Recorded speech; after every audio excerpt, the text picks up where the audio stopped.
안녕하세요. 플러스TV 윤다혜입니다. 오늘 제가 얘기하고 싶은 주제는요, 행복할 수 있는 방법 3가지입니다. 먼저 첫 번째로는요, 행복에 대해서 각자가 내리는 그 뜻에 대해서 진정으로 생각을 한번 해보는 거예요. 즉, 행복이라는 것이 굉장히 상대적인 의미거든요. 그래서 누군가에게는 돈을 많이 벌었을 때가 행복할 수도 있고, 아니면 사랑하는 사람들과 맛있는 것을 먹었을 때 행복했을 수도 있고, 퇴근을 하고 집에 돌아오는 길이 행복할 수도 있고, 굉장히 소소하게 행복하다라는 그 의미가 많이 달라질 것 같은데, 각자에게 내 자신이 과연 행복하다라는 느낌을 언제 받는지에 대해서 한번 진지하게 생각을 해보는 것이 필요할 것 같아요.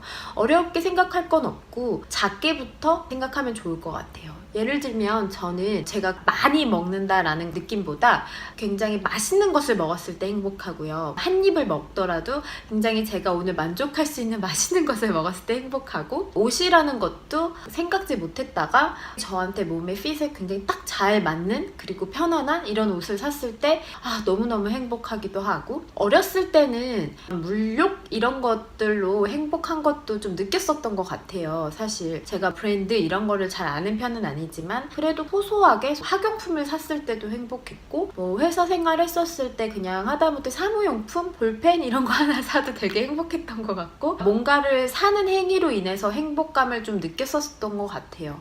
근데 저도 조금 살아오면서 나에게 행복하다라는 것이 과연 어떤 의미인가를 생각을 해보았을 때, 외부적으로는 제가 하는 일이 행복해야겠더라고요. 왜냐면 저는 일을 계속 평생 하고 싶거든요. 아직은 막연할 수 있지만 저는 평생 제 이름을 걸고 꾸준하게 생산적인 일을 하고 싶어요. 그게 노동의 의미가 될 수도 있고, 나중에 진짜 힘이 없어서 나이가 많이 들었을 때는 어떤 투자적인 의미가 될 수도 있는 것이고, 돈이 돈을 벌게끔 하는 게 제 목표이기도 하니까, 하여튼 저는 계속 일을 하고 싶다. 그 일을 계속 끊임없이 하려면 이 일이 재밌어야겠고, 좋아하는 일을 해야겠고, 그 일로 하여금 행복을 찾아야겠구나 라는 생각을 하게 됐고요. 그래서 제가 어떤 일을 할 때 행복한가, 어떤 일을 할 때 재밌는가, 어떤 일을 할 때 좋아하는가에 대해서 되게 진지하게 생각을 많이 해보고 이것저것 경험을 좀 많이 했던 것 같아요. 그래서 제가 얻게 된 결론은, 저는 타인을 돕고 타인에게 어떤 영향력을 줄 수 있을 때 너무너무 행복하더라고요. 그리고 거기에서 삶의 가치를 많이 느꼈고,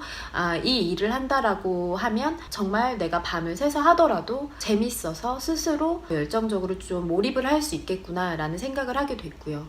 그래서 외부적으로는 어떤 이 일이라는 것이 계속 하게 되는 거니까, 시간을 계속 소모해서 하고 있는 거니까 이 일 자체가 행복해야겠다라는 생각을 했고, 또 내부적으로는 제가 굉장히 소중하게 생각하는 우리 가족들, 제가 삶을 살고 있는 그 이유들, 그들과 함께 시간을 보내면서 하루하루 행복하다라고 느끼는 것 같아요. 이 2가지를 저는 밸런스를 잘 맞추려고 노력을 하고 있고, 그러기까지는 제 개인적인 행복의 기준에 대해서 정의를 내리는 것이 필요했다라고 해서 여러분들께 좀 공유를 드리고 싶었고, 그래서 여러분들도 한번 스스로 생각을 해보시면 참 좋을 것 같아요. 내가 진짜 과연 조금 큰 의미에서 어떤 것들을 할 때 실제로 좀 가치 있다고 생각을 하고 행복하다고 생각하는지에 대해서 한번 생각해 보시면 좋을 것 같고요. 2번째 팁은요, 그 행복을 정의를 한 이후에 작게나마 매일매일 실행하는 거예요. 행복하다라는 것이 큰 의미를 한번 잡아보는 게 좋다고 했지만,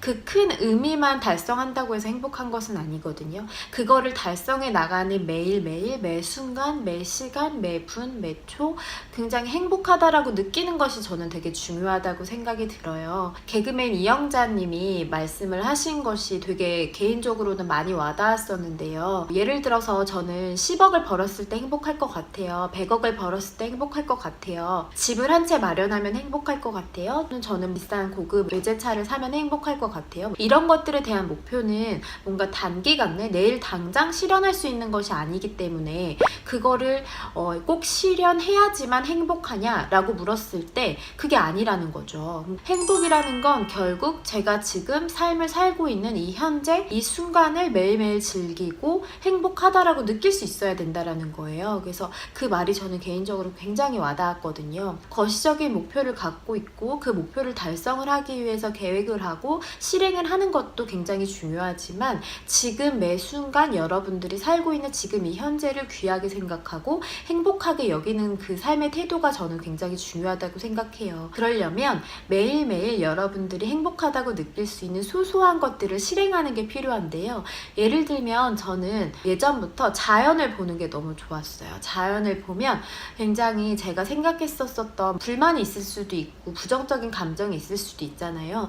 근데 그런 것들이 정말 사라지더라고요. 나무 한번 보고 하늘 한번 보고 햇살 쬐고 이런 것들이 너무너무 감사했고 거대한 자연들을 보면서 힐링을 하기도 하고 행복하고 또 소소하게나마 아침에 일어나서 커피 한 잔 마실 때 굉장히 행복하고 조용하게 제 자신을 좀 돌아볼 수 있을 때도 굉장히 행복하고 매일매일 여러분들이 행복하다라고 느끼는 그 액션들을 하면서 그 순간순간을 행복하다고 느끼셨으면 좋겠어요. 세 번째로는요. 감사하자입니다. 매일매일 감사하다를 저는 하루에도 10번, 20번 넘게 반복을 하거든요. 이건 정말 계속 반복을 하면 할수록 힘이 생기는 것 같아요. 특히나 화가 났을 때, 그리고 뭔가 잘 안 됐을 때 그런 일들 많죠. 사실 저도 그렇거든요. 매일매일 살다 보면 어떻게 삶이 제가 원하는 방향으로만 흘러가겠어요. 좌절할 때도 있고 실패할 때도 있고 화가 날 때도 있고 순간순간 욱하거나 짜증이 나거나 할 때도 있는데 여러분들이 정말 이 감사하다라는 말의 힘과 그 마음의 힘을 좀 한번 믿어보시면 좋겠어요. 하다못해 제가 지금 이렇게 살아있어서 감사하다, 감사하고 감사하고 감사하다라는 말을 계속 반복하다 보면 여러분들이 변화를 느끼실 수 있을 거란 생각이 듭니다. 이게 얼마만큼 와닿는 메시지가 될지는 모르겠으나 제가 생각했을 때 행복하다라는 것을 정의하는 것, 그 행복하다라는 것을 매일 매순간 실행하는 것, 그리고 감사하는 마음, 이 세 가지 방법이면 여러분들도 오늘 하루 정말 충만하게 풍족하게 행복할 수 있지 않을까라는 생각이 들어서 공유하고 싶어서 영상을 촬영을 했습니다. 여러분들의 구독과 좋아요 꾹 버튼은 이 채널을 운영하는데 가장 큰 힘이 됩니다. 여러분 오늘 하루도 행복하세요. 안녕.